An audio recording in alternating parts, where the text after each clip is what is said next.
নমস্কার বন্ধুরা, আমি রিনাজ ওয়ার্ল্ডে আপনাদের সবাইকে স্বাগত। আজকের আপনাদের সঙ্গে যে রেসিপি শেয়ার করব, নিরামিষ রেসিপি, দই পটল আলু রেসিপি। রুটি, লুচি, পরোটা বা ভাতের সঙ্গে নিরামিষের দিনে বা যে কোনো দিন বানিয়ে ফেলতে পারবেন অল্প সময়ের মধ্যে। দারুণ স্বাদের একটা নিরামিষ রেসিপি। আশা রাখছি ভিডিওটা দেখে আপনাদের ভালো লাগবে। ভিডিওটা দেখে ভালো লেগে থাকলে লাইক, কমেন্ট, শেয়ার করতে ভুলবেন না। নতুন বন্ধুদের সাবস্ক্রাইব করার জন্য অনুরোধ রইল। পুরাতন বন্ধুদের অনেক ধন্যবাদ পাশে থাকার জন্য। রেসিপির ভিডিওটা দেখে নিন। নিরামিষ পটল আলু রেসিপিটা বানানোর জন্য আমি একটা কড়াইতে 3 টেবিল স্পুন রিফাইন্ড অয়েল বা সাদা তেল ভালো করে গরম করে নিয়েছি। তেলটা ভালো করে গরম হয়ে যাওয়ার পর দিয়ে দেবো সামান্য নুন। তেলের সঙ্গে সামান্য নুন মিশিয়ে প্রথমে আলুগুলো ভেজে নেব। এখানে আমি 4টে মিডিয়াম সাইজের আলুকে ছোট ডুমো করে কেটে নিয়েছি। প্রথমে আলুগুলো ভেজে নেব।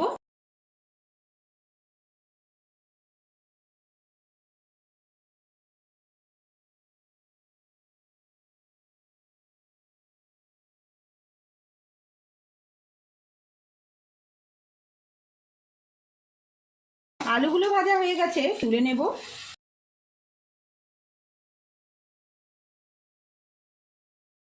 আলুগুলো ভেজে তুলে নেওয়ার পর এবার পটলগুলো ভেজে নেব। এখানে পটলগুলোকে 2 ভাগ করে কেটে নিয়েছি। একটু বড় সাইজের পটলগুলোকে 3 ভাগ করে কেটেছি, আর মিডিয়াম সাইজের পটলগুলোকে 2 ভাগ করে কেটে নিয়েছি। এবার পটলগুলো ভেজে নেব।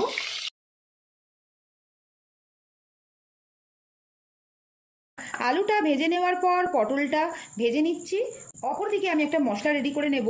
একটা বাটিতে নিয়ে নিয়েছি 2 টেবিল স্পুন টক দই।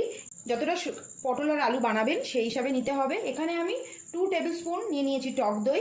দিয়ে দেব জিরে গুঁড়ো 1 টিস্পুন, ধনে গুঁড়ো দিয়ে দেব 1 টিস্পুন, হলুদ গুঁড়ো দিয়ে দেব হাফ টিস্পুন, কাশ্মীরি লঙ্কা গুঁড়ো দিয়ে দেব হাফ টিস্পুন কালারের জন্য। আমি এখানে গুঁড়ো লঙ্কা ব্যবহার করব না, তার পরিবর্তে আদা আর টমেটোর সঙ্গে কাঁচা লঙ্কা পেস্ট করে নিয়েছি। এখানে আমি গুঁড়ো লঙ্কা ব্যবহার করব না, কেউ চাইলে এখানে গুঁড়ো লঙ্কা ব্যবহার করতে পারেন। এবার একসঙ্গে সবকিছু ভালো করে মিশিয়ে নেব। এর সঙ্গে দিয়ে দেবো 1 টেবিল স্পুন জল। জলটা দিয়ে ভালো করে একটা পেস্ট বানিয়ে নেব।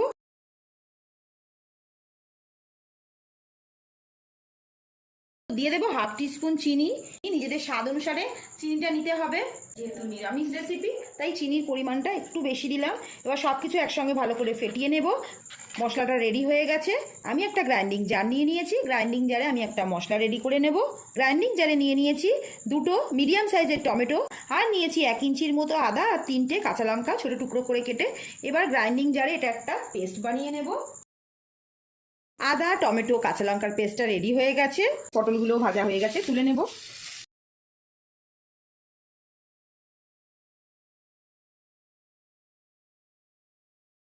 পটলটা ভাজার সময় কড়াইটা পুড়ে গিয়েছিল। পটলটা ভেজে নিয়ে কড়াইটা আবার ধুয়ে বসিয়ে নিয়েছি।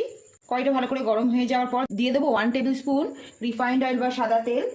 সাদা তেলের পরিবর্তে কেউ সর্ষের তেলও ব্যবহার করতে পারেন। তেলটা ভালো করে গরম করে নেব।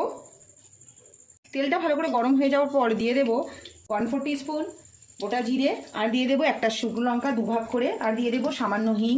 যেহেতু নিরামিষ রেসিপি কেউ হিংটা স্কিপও করতে পারেন।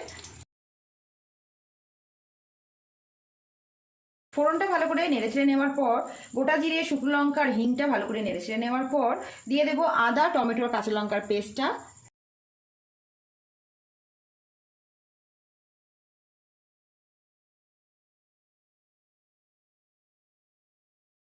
আদা, টমেটো, কাঁচা লঙ্কার পেস্টটা দেওয়ার পর গ্রাইন্ডিং জার ধোয়া জল দিয়ে দিয়েছি আরও হাফ কাপের মতো।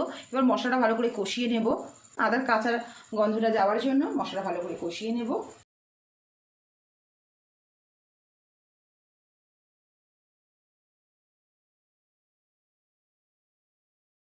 আদা, টমেটো, কাঁচা লঙ্কার পেস্টটা ভালো করে কষিয়ে নেওয়ার পর দিয়ে দেবো ভেজে রাখা আলুগুলো। আলুটা দিয়ে ভালো করে নেড়ে চেড়ে নেব। মশলার সঙ্গে ভালো করে কষিয়ে নেব। দিয়ে দেবো স্বাদ অনুসারে নুন। পটল আর আলুটা ভাজার সময় নুন দিয়েছিলাম, তাই নুনের পরিমাণটা বুঝে দিতে হবে। নুনটা দিয়ে ভালো করে নেড়ে চেড়ে নেব।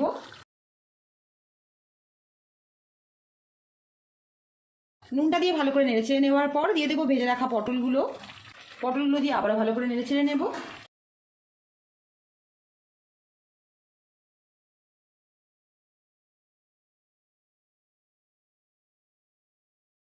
আলু আর পটলটা মশলার সঙ্গে ভালো করে কষিয়ে নেওয়ার পর দিয়ে দেবো দইয়ের মিশ্রণটা। এখানে 3 টেবিল স্পুন টক দইয়ের সঙ্গে জিরে গুঁড়ো, ধনে গুঁড়ো, কাশ্মীরি লঙ্কা গুঁড়ো আর হলুদ আর সামান্য চিনি দিয়ে ভালো করে ফেটিয়ে নিয়েছিলাম। টক দইটা দেওয়ার পর গ্যাসের ফ্লেমটা লোতে রাখতে হবে, রেখে সব কিছু ভালো করে মিশিয়ে নিতে হবে। হাই ফ্লেমে দইটা মেশালে দইটা ফেটে যাবে, তাই গ্যাসের ফ্লেমটা লোতে রেখে এই কাজটা করতে হবে।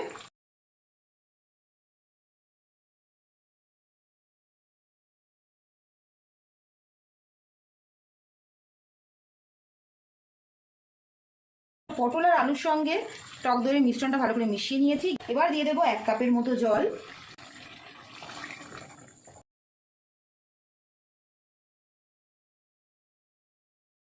জলটা দেওয়ার পর ভালো করে মিশিয়ে নিয়েছি। এবার হাই ফ্লেমে রেখে একটা ঢাকা দিয়ে আলুটাকে সুসেদ্ধ করে নিতে হবে।